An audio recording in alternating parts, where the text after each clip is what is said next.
नमस्कार, स्वागत है आपका न्यूज 80 पर। मैं हूं आपके साथ राहुल राणा। और घोसी उपचुनाव को लेकर तमाम तरह की दिलचस्पी अब बढ़ती जा रही है। समय अब ईवीएम खुलने का हो चुका है, लेकिन लोगों के अंदर एक ऐसी दिलचस्पी अब हो गई है कि आखिर घोसी में इस बार का चुनाव कैसा होने जा रहा है, क्योंकि इस बार का चुनाव इंडिया के लिए भी एक बड़ा अहम है। INDIA जो नया गठबंधन बना है, उसके लिहाज से भी इस चुनाव का सेमीफाइनल के तौर पर इसको शुरुआती दौर में ही देखा जाने लगा। लोग कहने लगे कि अब जो है इस चुनाव से ही ये तय हो जाएगा कि आने वाले 2024 में इंडिया क्या कुछ कमाल करेगा या फिर नहीं कर पाएगा। तो आज इसी को समझेंगे, इसी गुत्थी को समझने की कोशिश करेंगे और सुलझाएंगे कि आखिर घोसी उपचुनाव में इस बार जीतने कौन जा रहा है। घोसी उपचुनाव में जो पत्रकार वहां पर लगातार कवरेज कर रहे थे, लगातार जनता के मूड को भाप रहे थे, क्या उनका एग्जिट पोल है, वो आज हम आपके सामने बताएंगे। लेकिन घोसी उपचुनाव में जिस तरह से दारा सिंह चौहान के लिए पूरी उत्तर प्रदेश की सरकार के मंत्री और तमाम नेतागण वहां पर लगे, वो भी एक अपने आप में बड़ा दिलचस्प था, क्योंकि लोगों को अगर वहां पर भारतीय जनता पार्टी जीतने में नाकाम रही तो ये भी सरकार की ही नाकामी कही जाएगी। लेकिन एग्जिट पोल में आज पत्रकार क्या बताएंगे और क्या होगा एग्जिट पोल में सुधाकर सिंह चौहान को लेकर, दारा सिंह चौहान को लेकर, क्योंकि दारा सिंह चौहान खुद समाजवादी पार्टी से आए थे और अब भारतीय जनता पार्टी में हैं। वहीं एक तरह से इस बार मायावती भी मौन थी। क्या होगा उसका असर, और क्या दारा सिंह चौहान फिर से यहां बाजी मार जाएंगे? क्या दारा सिंह चौहान का जो दांव उन्होंने चला था वो कामयाब होगा? समझेंगे। आइए धीरे धीरे बात करते हैं, समझते हैं। हमारे साथ एक वरिष्ठ पत्रकारों का पैनल है, उनसे समझते हैं। आनंद कुमार जी है, वरिष्ठ पत्रकार है, आपका बहुत बहुत स्वागत है मऊ से। और राहुल राय जी है हमारे साथ, आपका भी बहुत बहुत स्वागत है। और धर्मेंद्र लगातार जो है वो रिपोर्टिंग कर रहे थे हमारे लिए, और आपका भी धर्मेंद्र बहुत बहुत स्वागत है। और सबसे पहले मैं आनंद जी के पास चलूंगा। आनंद जी, मैं आपसे समझना चाहता हूं कि इस बार का जो चुनाव है वो आप अपने नजरिए से आपने, क्योंकि कल जो है वहां पर ये तय हो जाएगा कि कौन घोसी में जीतेगा, लेकिन आज के दौर में क्योंकि 2 दिन हो गए मतदान हुए, अब ये चीजें क्लियर हो चुकी है कहीं ना कहीं प्रत्याशियों को कि इस बार का जो समीकरण है वो किसके फेवर में। आप एक पत्रकार होने के नाते उसके लिहाज से आप कैसे इस बार देख रहे हैं कि ये जो चुनाव है वो जीत कौन रहा है? राणा जी, जनता और वोटर की तरफ से जो रुझान आ रहा है उस हिसाब से जीत तो सिर्फ सुधाकर सिंह रहे हैं। साइकिल बहुत जीत रही है और ज्यादा अंतर से जीत रही है जो रुझान आ रहा है, क्योंकि यहाँ के वोटरों ने जिस प्रकार से वोट दिया हुआ है, जैसे जाति समीकरण पे पार्टियों ने अपनी गोटी बिठाई, दारा सिंह चौहान को भाजपा ने अपने जाति समीकरण पे लाया, राजभर को साथ लाया, और समाजवादी पार्टी का अगर देखा जाए तो सबसे कम छतरी का वोट होने के बाद भी जो प्रत्याशी सुधाकर सिंह पे दाव लगाया, तो अखिलेश यादव ने ये बहुत बड़ा रिस्क लिया। उसके बावजूद भी जिस प्रकार से सपा के सुधाकर सिंह मैदान में डटकर अन्य प्रत्याशी के मुकाबले में लड़ रहे हैं और जनता का जो स्नेह सामने नजर आ रहा है, उस हिसाब से कहीं ना कहीं ये लग रहा है कि सुधाकर सिंह काफी मजबूत हैं, क्योंकि उनके वोट में सेंधमारी कम हुई है और भारतीय जनता पार्टी के वोट में सेंधमारी मतलब सुधाकर ने वोट मांगा या नहीं मांगा ये नहीं बता सकता, लेकिन जनता अपने मन से उनको वोट दी है। ये सामने जो निकल के आ रहा है यही छन के आ रहा है। अच्छा, तो मतलब मैंने भी वहां करीब 8-10 लोगों से बात की, 10 में से 6 लोग जो है ये मानते हैं जो आपने कहा कि सुधाकर सिंह। लेकिन इस बार जो पिछले मुकाबले हम देखे, दारा सिंह चौहान को जो है वो 1,08,430 वोट वो पाए थे, और जो बीजेपी से विजय राजभर है उनको 86,000 से ज्यादा वोट उनको मिला था। बीएसपी से वसीम इकबाल जो रहे वो उनको 54,000 के आसपास वोट मिला था। और जो जातियों का जो समीकरण है आनंद जी, क्योंकि जाति भले ही हम ये कहें कि हम जाति के आधार पर वोट नहीं मांगते, लेकिन वो बड़ा महत्वपूर्ण है, क्योंकि आपने राजभर को देखा, राजभर जी लगातार जो है वो उनके 54,000 के करीब जो है, 52,000 के करीब जो है उनके वोट है राजभर के, और राजभर जी वहां लगातार चुनाव में डटे रहे, क्योंकि उनके सामने भी परीक्षा थी। वो अभी अभी हाल ही में भारतीय जनता पार्टी में गए हैं और अभी मंत्री भी नहीं बनाए गए, तो कहीं ना कहीं उनकी भी साख दाव पर जरूर होगी। और अगर मैं थोड़ा सा समीकरण जाति के आधार पर आपसे थोड़ा समझूं, फिर मैं राहुल राय जी के पास एक बार चलूंगा, क्योंकि दलित जो है मेरे पास जो आंकड़ा है वो ये है 85,000 के आसपास मुस्लिम है, 70,000 के आसपास दलित है, और 56,000 के आसपास जो है वो यहाँ यादव है, और 52,000 जैसे मैंने कहा राजभर है, और 46,000 के आसपास जो है वो चौहान है। ये आंकड़ा क्योंकि कहीं ना कहीं ये बड़ा दिलचस्प है। सुधाकर सिंह चौहान का हम इंटरव्यू हमने भी लिया था, हमारे चैनल पर भी चला। वो ये कह रहे थे कि वहां जिस दिन मतदान हो रहे थे वहां पर कुछ लोगों को रोका जा रहा था, उनके बूथ जो है उनको डिस्टर्ब किया जा रहा था। आप जैसा बता रहे हैं कि जो वोट कम हुआ है वो सुधाकर सिंह चौहान का कम नहीं हुआ, लेकिन आप देखिए अखिलेश यादव जी के भी लगातार दिन भर ट्वीट आते रहे, तो इसलिए लोगों के अंदर दिलचस्पी बन गई थी कि क्या समाजवादी पार्टी इस बार जो चुनाव है कहीं वो गड़बड़ा ना जाए उनका, और दारा सिंह चौहान ने चुनाव चला वो भी ना गड़बड़ा जाए। देखिए, दारा सिंह चौहान जब से प्रत्याशी बने, क्योंकि दारा सिंह समाजवादी पार्टी को छोड़ के आए थे, तो भाजपा के लिए तो खोने को कुछ नहीं था, पाने के लिए बहुत कुछ है अगर दारा सिंह चौहान चुनाव जीतते हैं तो।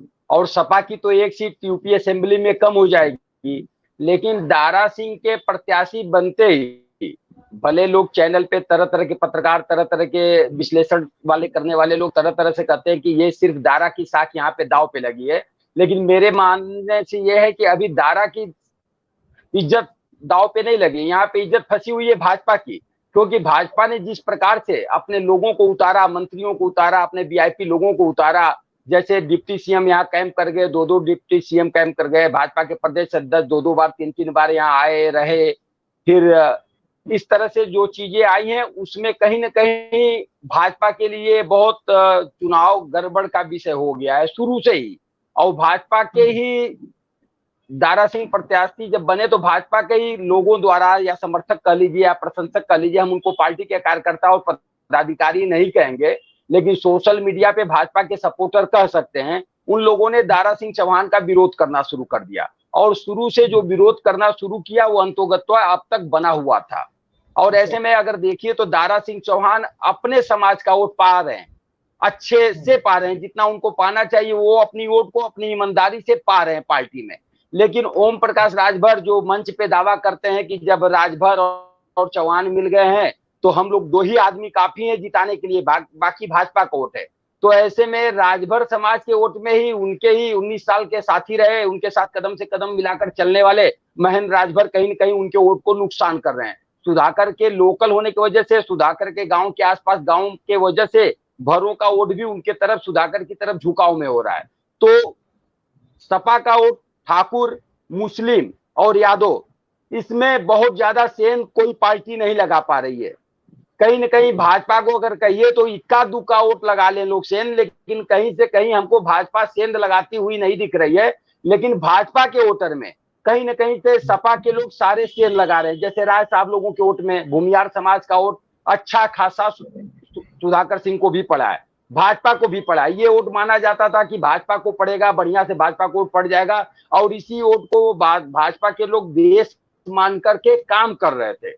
लेकिन मतदान आते आते कहीं ना कहीं ये वोट डगमगा गए, और अपने अपने पार्टी में जो भी सपा में अगर भूमियार समाज को सहेज रहे थे, जो भाजपा में भूमियार समाज को सहेज रहे थे, लेकिन सपा वाले अपने पाले में भूमियार समाज के वोट को करने में सफल रहे।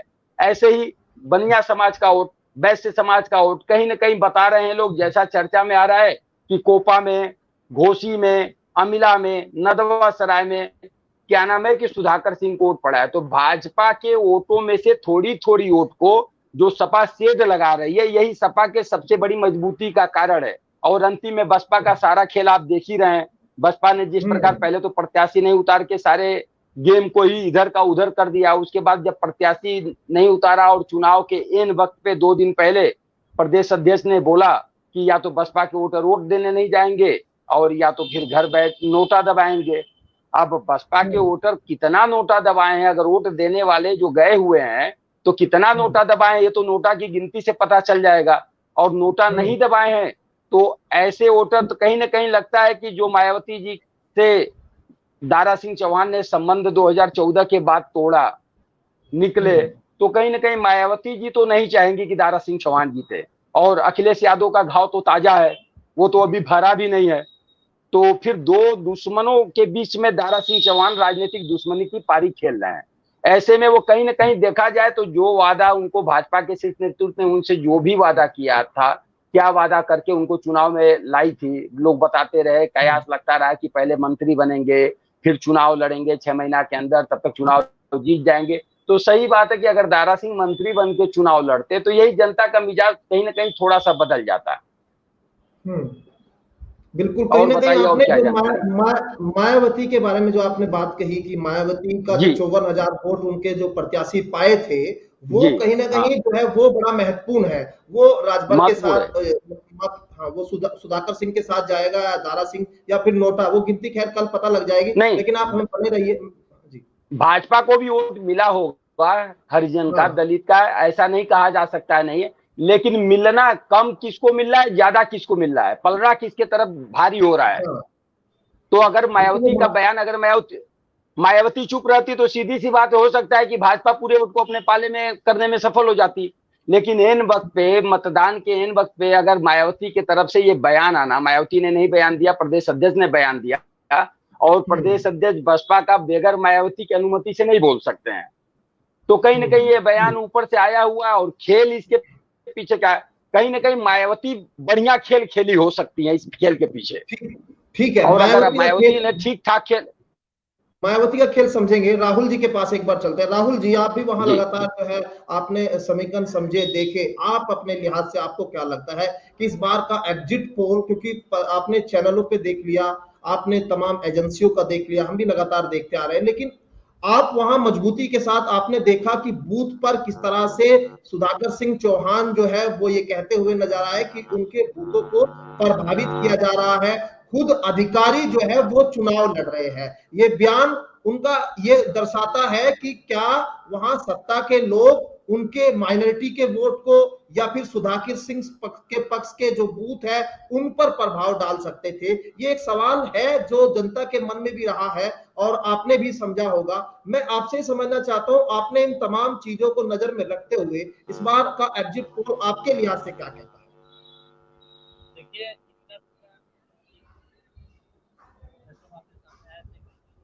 आपकी थोड़ी वॉइस, आपकी वॉइस कम आ रही है राहुल जी। तो हाँ जी, इक्का दुक्का कहीं कहीं मामले ऐसे आए थे जहाँ कुछ वोटरों ने कहा कि नहीं, अधिकारी जो है हमें मतदान करने से रोक रहे हैं। बाकी कई जगह बूथों को तो ये समस्या नहीं आई, माइनॉरिटी वाले बूथों पे कहीं कहीं ये समस्या आई थी। अब सुधाकर सिंह का जो बयान आया वो एक तरह से मनोवैज्ञानिक दबाव बनाने के लिए भी वो आ सकता है। उन्होंने ऐसा बयान क्यों दिया ये तो वो खुद समझ सकते हैं। और एग्जिट पोल की जहाँ तक बात है, हार जीत का अंतर कम से कम होगा। 8 से 10,000, 8-10,000 के अंतर से ही दोनों प्रत्याशी आगे पीछे रह सकते हैं। इसमें साइलेंट वोटर की भूमिका जो है वो बहुत महत्वपूर्ण है। साइलेंट वोटर में जैसे बीएसपी का वोट जो है उसको एग्जैक्ट नहीं कहा जा सकता कि वो किस तरफ गया। दोनों दलों को मिला बराबर या 60-40 का अंतर रहा, 70-30 का अंतर रहा, ये कह पाना बहुत मुश्किल है।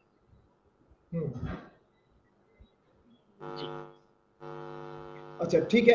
एक चीज ये बड़ी बात आप एक नई निकल कर ये कि समाज, क्योंकि वो दारा सिंह चौहान भी समाजवादी पार्टी में थे और जरूर ये तो रहता है कि जब हम किसी पार्टी में होते हैं, जीत कर आते हैं, तो कुछ ना कुछ अपने साथ कुछ लोग तो हम जरूर लेकर आए होंगे। ये एक अपने आप में वाकई सवाल है। मैं समझूंगा एक बार फिर दोबारा, लेकिन धर्मेंद्र के पास एक बार चलूंगा। धर्मेंद्र, अब बातचीत हो रही है लोगों से, आपने तमाम रिपोर्टिंग की वहां पर, 2-3 दिन आप लोग रुके वहां पर। अब जो बातचीत से निकलकर आपको निष्कर्ष किस पर आप पहुंचते हैं? एग्जिट पोल को अगर मैं समझूं सीधा सीधा लफ्जों में दर्शक तक, क्योंकि दर्शक बहुत खबरें सुन चुके कि कहां गड़बड़ी हो रही है, कौन नेता बयान दे रहा है, लेकिन सीधा सीधा लगता है दर्शकों की रुचि कल से ज्यादा लग रहा है कि कोई हमें आज बता दे कि कौन जीत रहा है।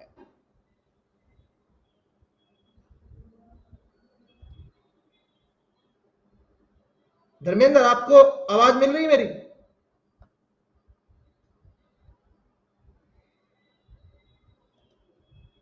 धर्मेंद्र, आपको आवाज मिल रही है? चलिए, मैं धर्मेंद्र से थोड़ी देर में संपर्क करूंगा, लेकिन इसी सवाल के साथ में मैं आनंद जी के पास एक बार चलता हूं, जब तक धर्मेंद्र दोबारा जुड़ने की कोशिश करेंगे।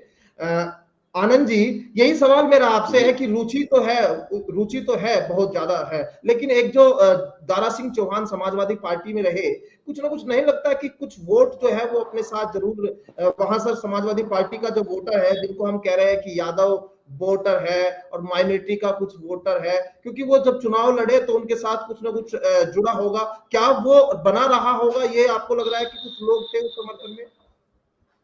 नहीं, देखिए, माइनॉरिटी के वोटर की बात करेंगे तो जब दारा सिंह चौहान सांसद थे तो उनके प्रतिनिधि हुआ करते थे डॉक्टर शाहनवाज, जो उसी घोसी के क्षेत्र के रहने वाले हैं। तो डॉक्टर शाहनवाज के माध्यम से कहीं ना कहीं माइनॉरिटी का वोट दारा सिंह चौहान को मिलेगा। वो कितना वोट दिला पाते हैं, कितना वोट दारा सिंह के पक्ष में जाता है, ये देखना पड़ेगा। लेकिन कहीं ना कहीं थोड़ा सा उनका प्रभाव है डॉक्टर शाहनवाज का अपने क्षेत्र में, तो वो वोट उनके हिस्से में आएगी। बाकी अगर माइनॉरिटी के वोट की बात करेंगे तो मुझको नहीं लगता कि मतलब 1000 वोट से भी ज्यादा वो दारा सिंह चौहान के पक्ष में आएगा, चाहे भाजपा जितना भी माइनॉरिटी के मिनिस्टर को लगा दे, माइनॉरिटी के लिए काम करने का जितना भी दावा कर ले। लेकिन चूंकि जब वोट के लिए माइनॉरिटी के पास जा रहे हैं और वोट के पहले माइनॉरिटी के ही खिलाफ विरोध की बातें होंगी, तो माइनॉरिटी भी तो समय का देख के मौके का इंतजार करती है, वो अपना वोट नहीं देती है। मैं नहीं इस बात से सहमत हूं कि माइनॉरिटी वोट देती है। राहुल जी के पास एक बार चले गए। राहुल जी, आपसे संपर्क नहीं हुआ था, बीच में कट गया था। सवाल मेरा आपसे मेरा सवाल राहुल जी वही है कि इस बार आपको क्या लगता है, दारा सिंह चौहान जो समाजवादी पार्टी से आए थे, उस समाजवादी पार्टी का कुछ वोट भी उनके हक में कुछ लग रहा है, माइनॉरिटी का वोट, या फिर वो जो उनसे पर्सनली जुड़ाव रहा हो, समाजवादी पार्टी का वोट कटकर उनके पास आया हो? नहीं, देखिए, ऐसा तो नहीं लगता है कि दारा सिंह चौहान के साथ जो सपा का वोट है वो पास जाएगा। परंपरागत वोट है, चाहे जो जिसका वोट पहले से मिलता रहा है, माइनॉरिटी हो या ये एससी कैटेगरी में जो भी हो। अब ये नहीं कहा जा सकता कि नहीं वो बसपा में भी ज्यादा दिन रहे तो बसपा का वोट वो लेके भाजपा में चले जाएंगे, ऐसा। चलिए, मैं आखिरी एक सवाल लूंगा और फिर जो है चर्चा को यहीं करेंगे खत्म, क्योंकि जनता जो है वो सीधा सीधा पॉइंट पर बात करना चाहती है। सबसे बड़ी जो बात है, आनंद जी, आपने बड़ी सटीक बात कही, आपने 2-3 चीजों पर प्रकाश डाला। मायावती का जो वोटर जो है वो कहीं ना कहीं एक मायने जो रखता है। वसीम इकबाल साहब जो है वो 54,000 वोट तो पाए थे, लेकिन जो दलितों का जो वोट है वो 70,000 के आसपास यहाँ पाया जाता है। कहीं ना कहीं उनको भी जो है लगता है कि दलितों का वोट तो मिला था, लेकिन जो दूसरा जो वोट है वो समाजवादी पार्टी के यानी कि दारा सिंह के हक में चला गया था। अब आप इसको जो आपने जैसे एक बार बताया है कि जो प्रदेश अध्यक्ष थे बीएसपी के, उन्होंने ये कह दिया कि नोटा की ओर जाएंगे। अब नोटा, क्योंकि लोग तो अब चर्चा बाद में करते हैं, आप लोग फील्ड में जाते हैं, ग्राउंड में आपके रिपोर्टर रहते हैं, कि ये चर्चा तो हो ही होगी कि क्या वो नोटा की ओर कितने प्रभावित, हालांकि कल तक ये आ जाएगा सामना, लेकिन दिलचस्पी मेरी भी थोड़ी बड़ी है इस चीज को समझने के लिए, नोटा की ओर कितना बड़े बनेगी बात नोटा पे।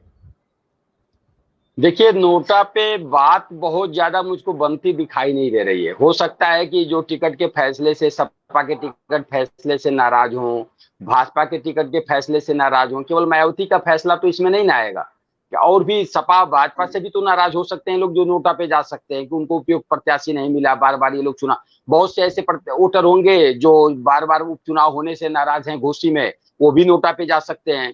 तो नोटा का बटन कितना दबाएगा ये संशय का विषय है, क्योंकि ये अगर कहा जाए कि कल जब ईवीएम खुलेगी तो सबसे पहले मैं, अगर मुझको जानकारी लेनी होगी तो मैं तो सबसे पहले ये देखूंगा कि नोटा का स्थिति क्या है। 2 राउंड में, 1 राउंड में अगर नोटा की स्थिति कुछ बढ़त की है तो कहीं ना कहीं ये नोटा का खेल जो है पूरे ये यूपी कह लीजिए या देश की सियासत में कह लीजिए, ये अलग टाइप का खेल होगा जो मायावती ने खेला है। नोटा का खेल अगर वोट की बढ़त होती है तो।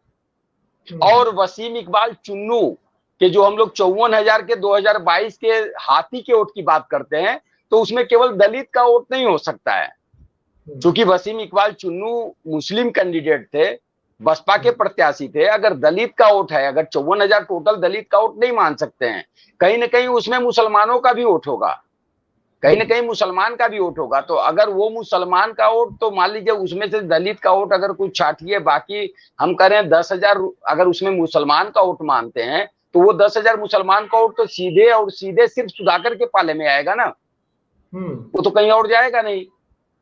उसके बाद 44,000 वोट, अगर मान लीजिए 10,000 निकाल देते हैं, 44,000 बचता है, तो अब तो 44,000 में हम हिसाब लगाएंगे कि भाजपा कितना पाती है, सपा कितना पाती है और नोटा का बटन कितना दबता है।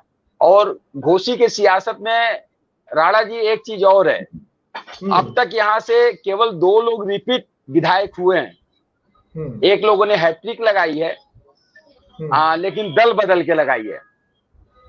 एक लोगों ने, जो हमारे राज्यपाल हैं, बिहार के राज्यपाल थे, वर्तमान में दूसरे प्रांत के राज्यपाल हैं फागू सिंह चौहान जी, तो ये दल बदल के 3 बार हैट्रिक इन्होंने घोसी से जीता हुआ है। और इसके पहले 3 बार लगातार हैट्रिक लगाई है झारखंडे राय ने कम्युनिस्ट पार्टी से।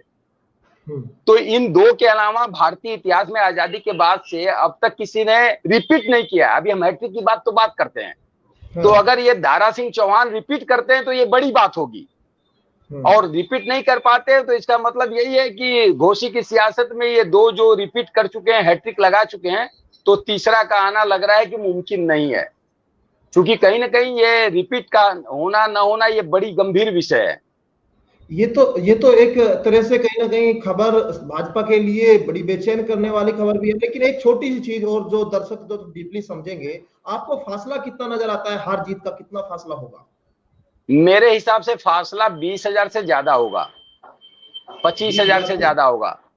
हाँ, और भी ज्यादा हो सकता है, क्योंकि देखिए सारे संशय की स्थिति है, लेकिन जिस हिसाब से वोटर बोल रहे हैं, जिस हिसाब से घोसी के लोग बोल रहे हैं, तो उस हिसाब से फासला 20-25 से भी ज्यादा हो सकता है। लेकिन इतना फासला तो कम से कम 20-25 का होगा ही। अब सुधाकर जीते और चाहे दारा जीते, अगर कहिए तो सुधाकर जीतेंगे दूसरे रूप में। अगर हम अपने व्यक्तिगत मन की बात करें तो अगर सुधाकर सिंह जीतेंगे तो ज्यादा वोट से जीतेंगे, और दारा सिंह चौहान जीतेंगे तो कम वोट से जीतेंगे। मुकाबला तो कड़ा नहीं है, मुकाबला जैसे कहा जा रहा है कि मुकाबला बड़ा दिलचस्प, तो सीधा सीधा चुनाव दिखाई दे रहा है, 20-25 हजार का बड़ा फर्क है।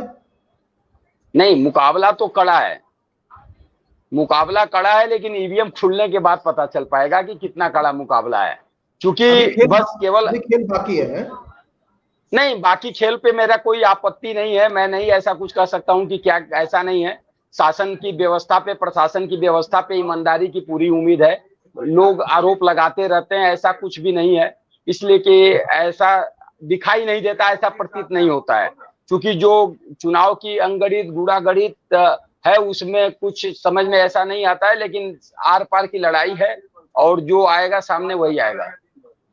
चलिए आनंद जी, आपका बहुत बहुत शुक्रिया, और आपने बढ़िया अच्छी से अच्छी जानकारी दी, और दर्शक जो है वो जरूर इस बात को समझेंगे कि आखिर जो है वो घोसी उपचुनाव का समीकरण क्या कह रहा है। क्योंकि घोसी में मंत्रियों का एक बड़ा रेला देखा गया, और जो समाजवादी पार्टी के तमाम बड़े नेता, शिवपाल सिंह यादव की बात कर ले, अखिलेश यादव की बात कर ले, या फिर जो है वो समाजवादी पार्टी के जितने पूर्व मंत्री भी रहे वो भी कहीं ना कहीं जो है इसमें शामिल थे। मुकाबला तो बड़ा दिलचस्प रहा, लेकिन एग्जिट पोल पत्रकारों के अनुसार वो समाजवादी पार्टी के फेवर में जाता हुआ दिखाई दे रहा है। अंतर बड़ा है, 20,000 तक अंतर हो सकता है, ये एक तरह से स्पष्ट संकेत भी देता है। लेकिन अभी ईवीएम खुलना बाकी है, ईवीएम के नतीजे आना बाकी है, तो इंतजार भी करना जाहिर तौर पर वो लोकतंत्र में जरूरी है। लेकिन पत्रकार नब्ज को समझते हैं, वहां के वोटर की, वहां के जातीय आंकड़े को समझते हैं, और वो तमाम चीजें हमने आपको दिखाने और समझाने की यहाँ प्रयास एक छोटा सा किया है कि कैसे इस बार का घोसी उपचुनाव वो समाजवादी पार्टी जीत सकती है। फिलहाल मुझे दीजिए इजाजत, नमस्कार।